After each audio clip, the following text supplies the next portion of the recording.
And welcome to the X Zone, everyone. I am Rob McConnell, and for the next 4 hours, I am your host. I am your guide as together we cross the time-space continuum to this place that I call the X Zone. It's a place where people dare to believe and dare to be heard. It's a place where fact is fiction and fiction is reality. And the X Zone comes to you Monday through Friday from 10 p.m. Eastern until 2 a.m. Eastern, right here on the X Zone Broadcast Network, Talkstar Radio Network, Mutual Broadcast Network, iHeartRadio, Simul Radio, and Simul TV. Now, if you'd like to send me an email, xzone@xzoneradiotv.com, on all social media sites, Xzone Radio TV.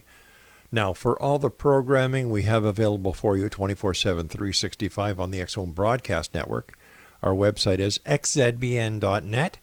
And for all the programming on the X Zone TV channel, which is channel 21 on Simul TV, www.simultv.com. My first guest tonight, X Zone Nation, is Thomas Fusco. He is an academic who rebelled against the materialization and materialism of mainstream physics to engineer a bold new model of reality as an independent researcher. He has devoted nearly 3 decades investigating the relationship between mind, physics, spirituality, parapsychology, scientific anomalies, and paranormal phenomenon to uncover the unifying cosmological framework that has eluded mankind for generations.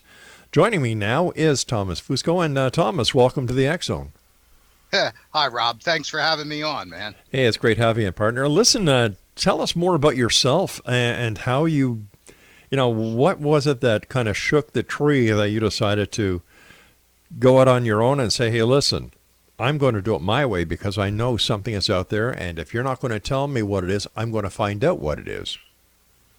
Yes. Back in my late teens, early 20s, I had a couple of, guess you would call them parapsychological experiences. I try to stay away from some, buzzwords like psychic, because they have a certain connotation to them. Yeah. But anyway, these experiences were profound, and they caused me to call into question the model of reality that was taught to be at university. Those standard models did not accommodate these kinds of events, didn't have any explanation for them. So, not being able to escape the reality of these experiences, I realized there had to be something either missing or something amiss, incorrect in our models of what we think reality is in science. And so what I did was I underwent many years of research to try to uncover that underlying framework that affects reality, that gives us certain experiences and observations, and yet that standard science, at least as of yet, doesn't provide any good explanations for it.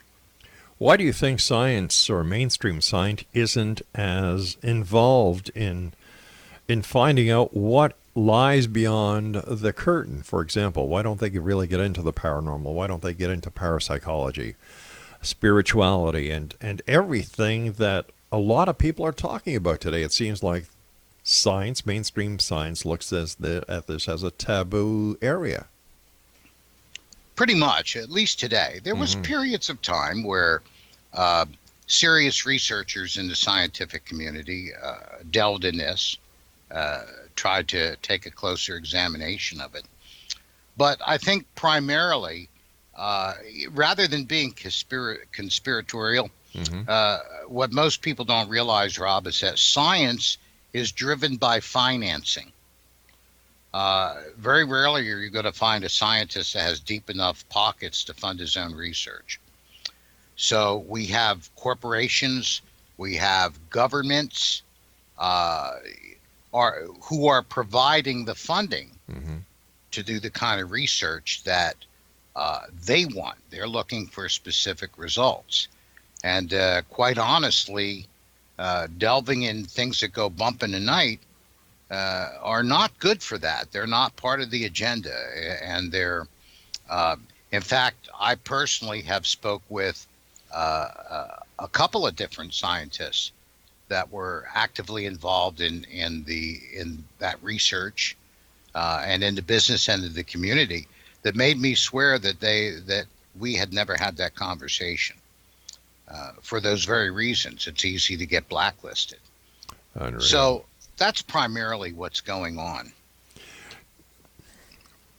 You know, with everybody wanting to learn this knowledge, unfortunately, they have to turn to self-professed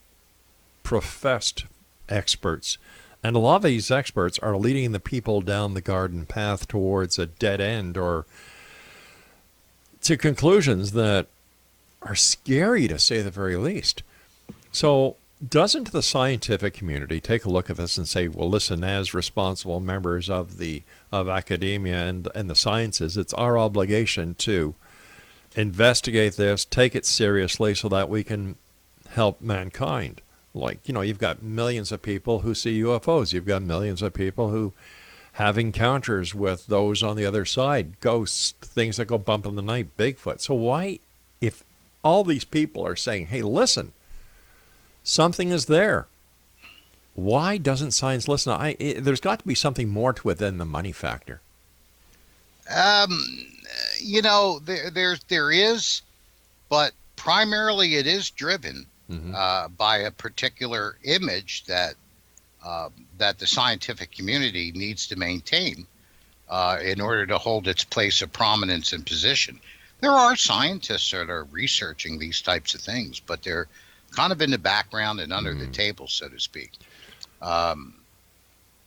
You know, there's a reputation and image that they need to maintain, and that primarily is the purpose of the way that they approach it. Now, bear in mind, one of the issues here has to do with, like you said, the self-proclaimed gurus and the kind of personalities and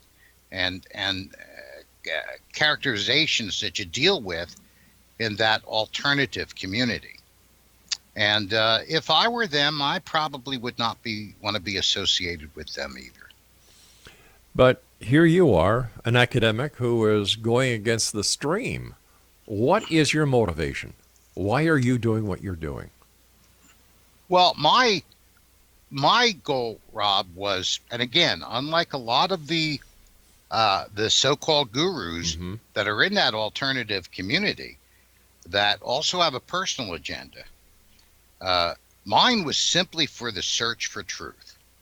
That I knew from my training that the universe follows given specific sets of laws and principles. We know that now. We've known it for some time. And everything that is an observation in the universe, any type of phenomenon in the universe, must behave according to the laws and principles that govern the universe within which that event occurs. So for me, the compelling drive was not anything experiential or practitional or personal. It was to try to get at what in the world is going on? What kind of universe do we have that can allow these things to happen? Would it be safe to say that a large part of the question is because of the scientific models and our ignorance to look outside of the box? Well, we're driven, the scientific community is driven by a paradigm, Rob, that has existed for a long time. And that is materialism. And simply stated, it means that reality, and we can understand reality as all that there is physical. And all that is physical is reality. And nothing lies outside of that. Everything must have a physical cause connected to the physical effect. So that the universe must contain all cause and effect. And physics, quite literally, is the study of those things that are physical. All right, listen, you and I have to take our first break, my friend. Please stand by. And Exonation, if you'd like to find out more about our guest this hour, of course I'm talking about Thomas Fusco, visit his website, www.cosmicveil.com. And we'll both be back on the other side of this break as we continue here in the X Zone from our broadcast center and studios in Hamilton, Ontario, Canada. Once again, if you'd like to send an email, xzone at xzoneradiotv.com, or on any social media site, Xzone Radio TV. I'm Rob McConnell. I'll be back after this break. Don't go away.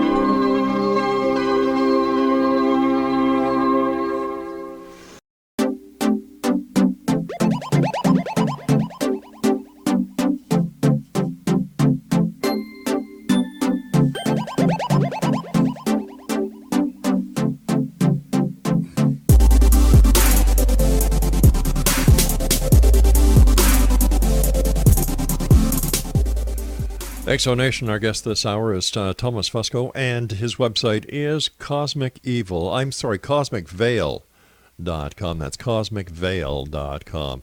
Thomas, why don't we take a look at the beginning, and what is your definition that constitutes the world paranormal? Well, one of the first things I had to come to grips with in my research was that we needed a term or a definition for paranormal that was scientifically meaningful. Because this was one of the greatest challenges, is try to take these alternative ideas and frame them and express them in a way that is scientifically meaningful. And ultimately what I came about was the realization that rather than being the paranormal being a catch-all for anything weird or bizarre, the primary form that what we call paranormal phenomena takes is that we have a physical effect with no local physical cause.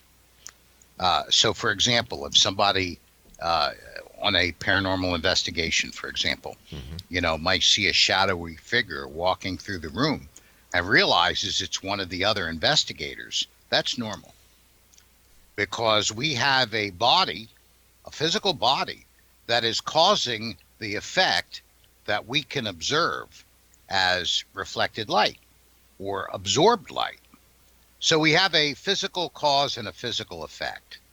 But what makes it paranormal is that if we see the shadowy figure and there is no physical body as the cause, there's no locally connected cause for the effect that we're observing. The effect itself is normal.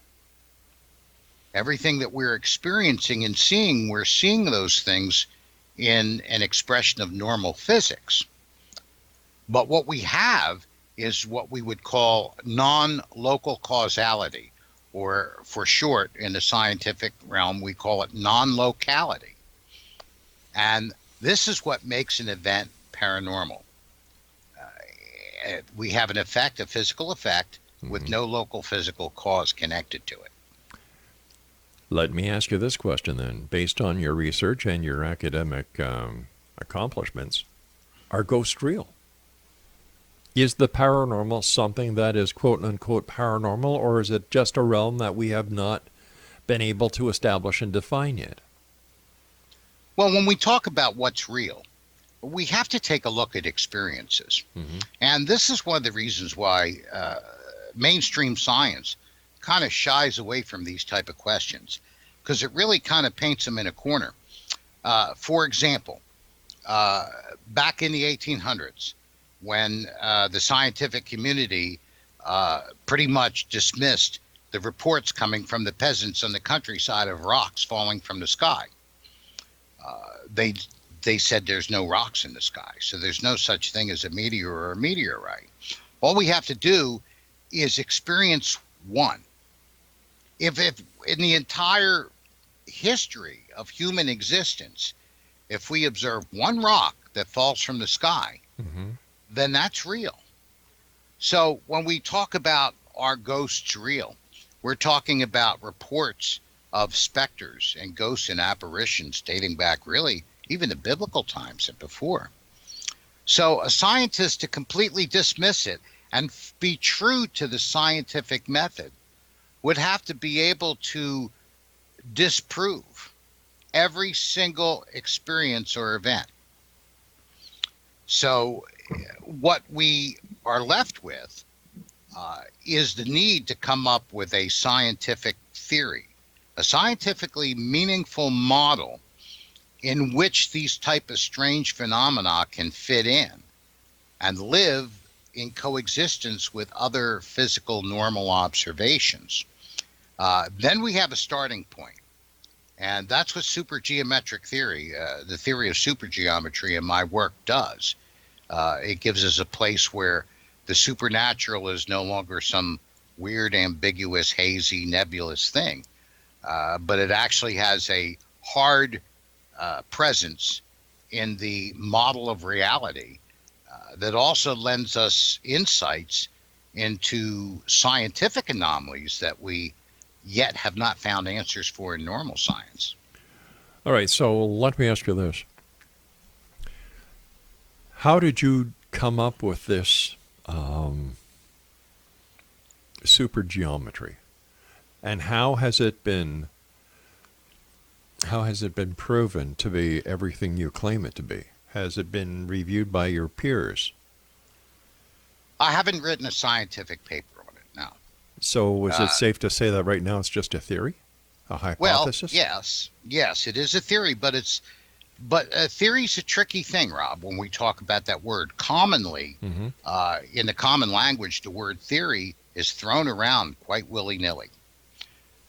In the scientific community, there's quite a distinction between theory and speculation and hypothesis. A theory is something that, first of all, it answers all the observations in the category of phenomena that it's trying to address. And it answers all the questions posed to it in a meaningful, consistent way without having to make exceptions to its own rules. In other words, it's inclusionistic.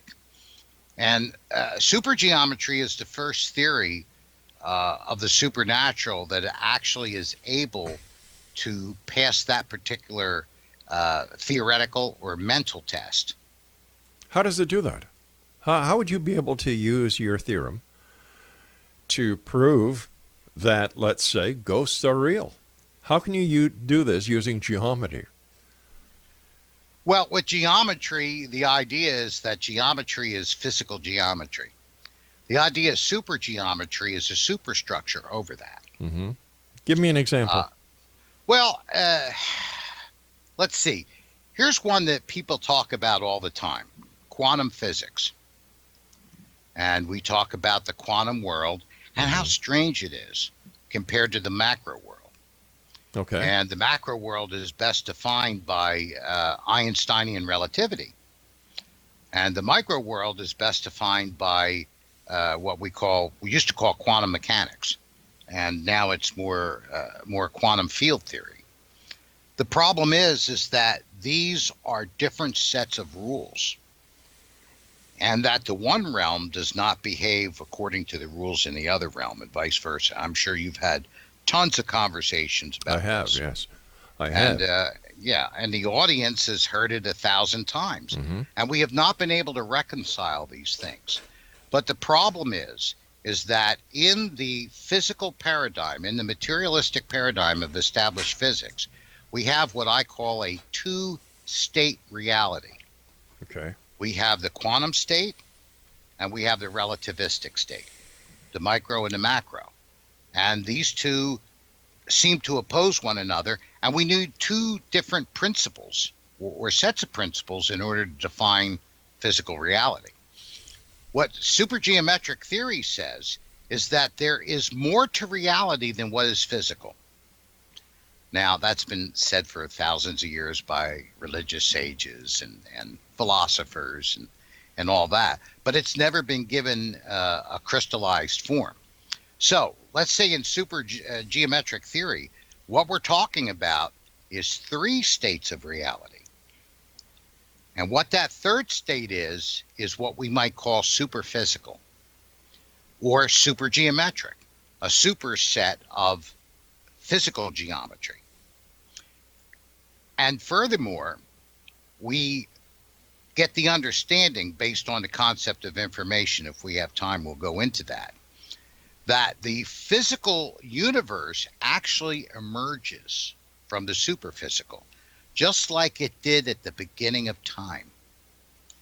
In other words, one of the aspects of my theory is that paranormal phenomena functions in the exact same mechanics as what brought the universe into existence, the Big Bang. We're talking about miniature Big Bangs that go on. Anyway, there was something before the physical in the Big Bang. Now, if we consider that the Big Bang is still going on, that the physical universe is still emerging from the quantum singularity of the Big Bang. Okay. Now we have three states of reality. So if the physical reality is the culmination, the final full materialization of what is happening in the supergeometric, which is not material, now we can finally place quantum physics in a continuous model from the supergeometric to the quantum to the relativistic geometric. Suddenly the veil lifts and we can see that the strangeness of the quantum world is the result of looking at a state which is in the process of materializing into full physical reality. Suddenly all the strange things about quantum physics suddenly become clear. Why something can behave both as a particle and a wave, because it's in the process of materializing as one or the other. Stand by. We've got to take our news break at the bottom of the hour. Exonation Thomas Fusco is our guest, and his website is cosmicveil.com, and we'll both be back on the other side as we continue here in the X Zone from our broadcast center and studios in Hamilton, Ontario, Canada. I'm Rob McConnell. Don't go away.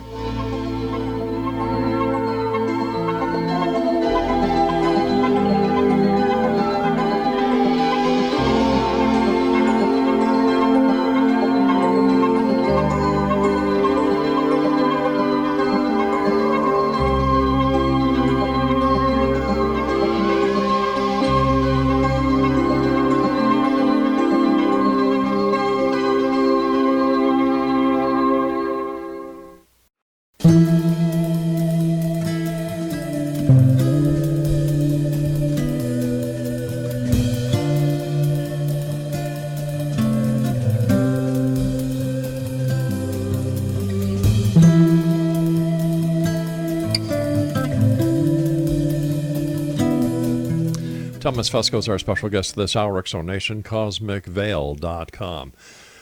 All right, Thomas, I kind of think I know what you're getting at. But when it comes to solving or proving, how does the geometry, the supergeometry, actually prove beyond a shadow of a doubt that ghosts are real? UFOs are real, Bigfoot is real, the paranormal that we hear of all the time and that I've heard of over the last 29 years doing this show. Yeah. How do we know it's real? Well, we first have to take the evidence of human experience. In fact, one of the things that Einstein said, it was interesting. If you read Einstein's writings, you find lots of things that are very, very interesting about his thinking. He said that the final test of any theory is human experience. That's a pretty profound statement. It is, but how do we know that the human is actually having this said experience instead of something being a misinterpretation of what is being perceived to be real?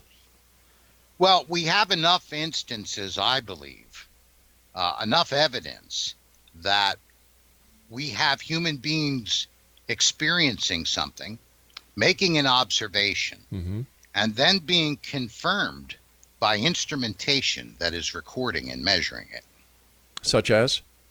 Well, for example, if someone says they've seen something like an apparition, Yeah. and they have cameras that are recording the very same thing that they're seeing, Mm-hmm. that goes beyond human experience. There's some validation there. So we could debate back and forth whether that evidence is real or not, but the preponderance of it forces any reasonable objective person to have to take it into consideration.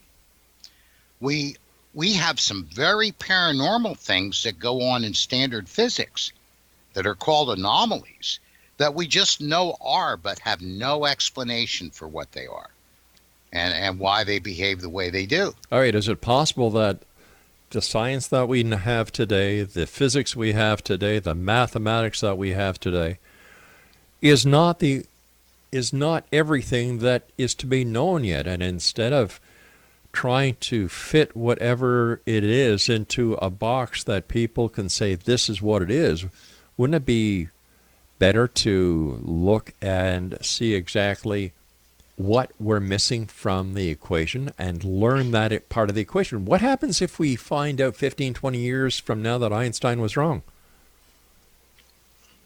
Well, that's a completely different question altogether. But it's all interrelated. They've been trying to do that for over 100 years, and every time they try it, Mm-hmm. they come up with a reinforcement, a validation of Einstein. Einstein so far was right on, and his theory, although cannot be elevated to law, Right. has worked in every perspective. We shoot our satellites out into orbit. We shoot them to other planets and probes Mm-hmm. to the reaches of the ends of the solar system using Einsteinian relativity. We know it works. So the question then becomes, what are we going to do? First of all, are we going to accept observable data? Are we going to accept observable evidence? That's the first question. Next question is finding a theoretical model that it fits in.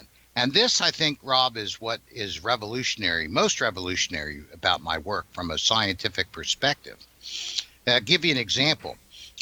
For many centuries, thousands of years, we have known what earthquakes are. We have known what volcanoes are. We could tell you the physical manifestations and the observations down to very fine detail about what happens in earthquakes and what happens with a volcano. But we never really understood what caused them. We just had all this raw data, just like in the paranormal. We have, people doing investigations and piling all this data on top of each other. But here you've got, I hate to interrupt you here, but when you talk about the people who are collecting data, they're amateurs. They wouldn't know evidence if it smacked them square in the eyes. They're not experts. They're not scientists. They're not researchers. They're hobbyists. Hobbyists who really don't know what the hell they're doing. But that's okay. I mean, a hobbyist can stick their finger in a flame and burn their finger. Yes, but they're not trying to change the world, and this is exactly what these people are trying to do.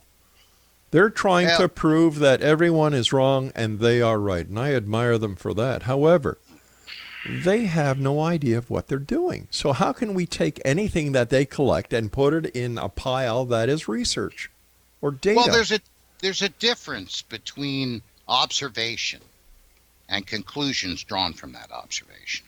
Mm-hmm. Give you one that's very prevalent in the news for a number of years: dark matter. Mm-hmm. We have an observation that now that we understand gravitational effect well enough, and we have observational instruments that can see far enough out and accurately enough out into the universe, we've discovered that according to the conventional model of gravity, we're missing almost 90% of the mass that would be required to run the universe the way it behaves if we follow the existing paradigm that mass generates gravity. Okay. So that's an observation. That's a hard observation. So would you say... Right now, the prevalent model is that we have this imaginary substance called dark matter. It's really very fantasy. It's imaginary. They talk about it like it's real, but there's not a stitch of evidence that such a thing exists. So observation and conclusions drawn from observations are two different things. It's one thing to see something that sounds like it might be dead Aunt Mary. It's another thing to be trying to prove it's dead Aunt Mary. Okay, so I don't know if that addresses your question or not. I think it does in part. it does in part, but when I look at the big picture, man, it's you've got all these thousands, and I'm talking there are over 37,000 groups of so-called paranormal research teams that go out each and every night. They don't share the information because everyone wants to have the smoking gun. And when you talk to them, they have no idea on what evidence is. Now, I'm an ex-cop. I dealt with criminal police investigations. I was trained by the best of the best to collect evidence, to understand evidence, to follow the evidence. And when I see these people going out there calling themselves investigators or researchers or ghost hunters, it's amazing to me that anyone who has an IQ of greater than a gnat would ever take these people seriously. Well, I think that, again, we're mixing a little bit of apples and oranges. From a scientific perspective, what we're looking for is observations. And what we're looking for specifically here are anomalous observations, which are observations that do not fit in the known theoretical models that we have of the universe. We have a number of them in science as well. Now, as far as all these investigative teams running out and doing all these things, I pose a question. Do you think in probability, because in science we have to speak about probabilities, right? Do you think it is more probable or less probable that in the entire history of humanity that someone has ever heard a genuine disembodied voice or seen a genuine apparition? Do you think that's more probable or less probable that it happened Based in the on entire history of humanity? Based on my personal experience over doing this show, talking to people, I think it's improbable. Okay. That's based on the data that I have collected, speaking to the people who have claimed to have had the experience, but under questioning, their stories fall apart. And I think that one of the biggest problems that we have today is the ability to share this lack of credible information with other people who are so, for some reason, want to believe that this is possible, that they gobble it up. Well, you've done a bait and switch. You've changed the parameters of the question. I talked about the entire history of humanity. Yeah, and I don't think and that. And you spoke about what is present. What these investigators that you're talking about. Wait a today. second. Hold on here. I didn't bait and switch. Number one, I said unequivocally that I do not believe that throughout the entire history that anyone has heard a disembodied voice. That is my belief. Okay. And my belief is what I believe to be supported by are the 29 years I've been doing this show, the over 4,500 people that I've spoken to, and the lack of any credible evidence whatsoever.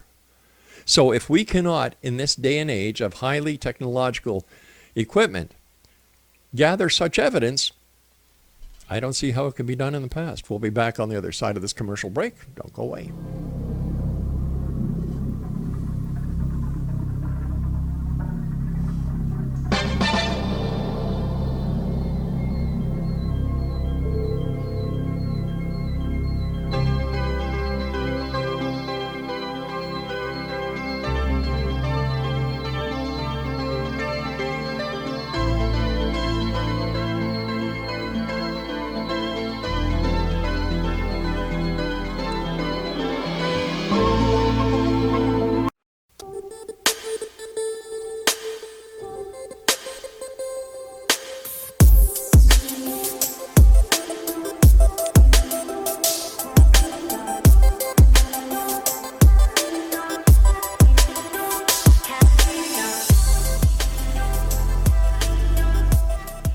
All right, Exonation. Thomas Fusco is our special guest. His website is cosmicveil.com. Let me ask you that question. As a scientist, do you think that it's possible that somebody in the past has actually heard a disembodied voice? Oh, I absolutely do. Why? I mean, even if we look at the Bible, Mm-hmm. there are references to specters, to ghosts. Yes, there's also references to Santa Claus every December the 25th, the Easter Bunny. You know, and we can go on and on with myth, Well, I legend, know, and so on. but you're trying to scramble this here a little bit. Oh, I But don't. we think have a so. specific question. We're not talking about Santa Claus. No, but what's the difference? Well, we're talking about reports of paranormal phenomena, the kind that we would recognize today, going back a very long time. Mm-hmm. That's a very big smoking gun. Oh, how do you figure? No one has reported that they ever actually saw Santa Claus in his sleigh flying through the air with reindeer. Okay, so how can you say going back in the past based on early writings that this is a smoking gun? That makes no sense. Well, it does, because there's a consistent evidence of people reporting such things. That's hearsay evidence. But still, at the time, like say in the mid 1800s, Mm-hmm. the French Academy of Science did the exact same thing that you're saying now. There cannot be any rocks falling from the sky because there are no rocks in the sky.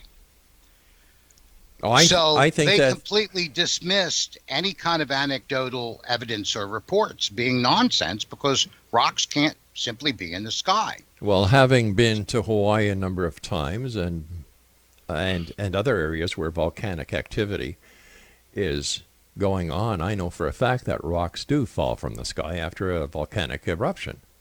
Sure, but we're talking about the 19th century French Academy of Science on the French countryside. We're not talking about volcanoes in Hawaii. You seem to want to mix things up like that, you know. I want proof. Because my cousin had a failed marriage. That means all marriages must be bad. Well, I'm not saying that at all, but it kind of seems to be put in the same category as the people in the past who claim to have seen specters gives a smoking gun to the reality of the paranormal. To me, it's the same thing. Well, no, you're jumping the gun here. What I'm talking about is that we have sufficient cause to look at this as possible evidence. Okay. I mean, for example, astrophysics talks about the Big Bang. And we gather more and more evidence all the time that seems to confirm the theory of the Big Bang, that the universe emerged from a non-physical quantum singularity. But nobody could prove that. And yet our observations tend to point in that direction. So what we do is we formulate theories based on that observation, and then we test them. Okay, so how could we use the testing of the theory that specters are real to prove they are? Well, the first thing we have to do is to demonstrate that information can materialize in physical reality. The source of the information, which is non-local. See, there's evidence that we already have theoretically and in observation that in the macro world is very paranormal. For example, let me ask you a question. Sure. Has anybody ever observed a graviton? I have no idea. You don't? No. Because no one has. Has anyone ever observed not a gravitational wave, but a gravity wave? I don't know. I'm not a scientist, so that is out of my realm of expertise. Yes, and since you're not an experience of the paranormal, an experiencer of the paranormal, that may be out of your realm of expertise either. But the point I'm trying to make is this, and I'm not here to argue with you. Well, that's good. I'm not here to argue with you. I'm trying to state my position. Okay. And the position is this, is that we know that the universe exists. We know it exists. And we know it came from somewhere. We furthermore know that the universe materialized in a state of order. It did not materialize in a state of disorder, where we had all these, primordial elements trying to fit together and fall apart until, they assembled into the first neutrino. Mm-hmm. And then all the other neutrinos were born after that. But Everywhere in the universe, the universe, neutrinos materialized during the exact same time, according to the exact same pattern. and this has what to do with the paranormal? Well, what it is this, is that we had a materialization of information that was non-physical. Where? And it materialized into the physical.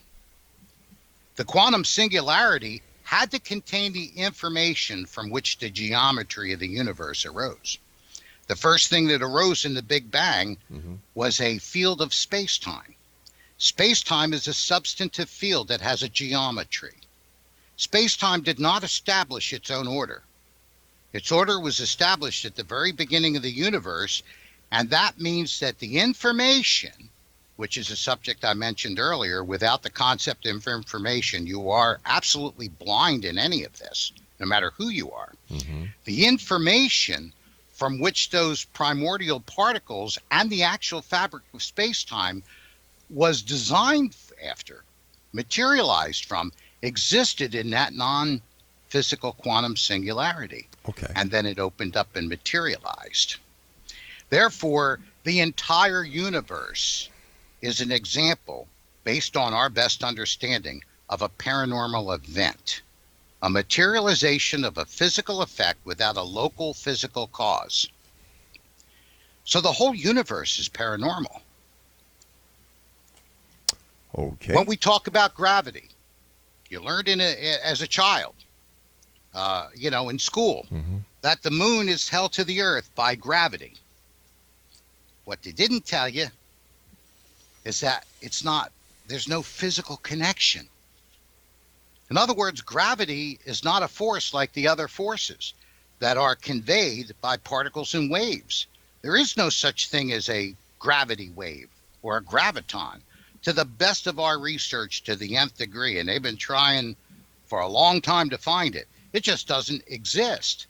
So there is nothing physical connecting the Earth to the moon.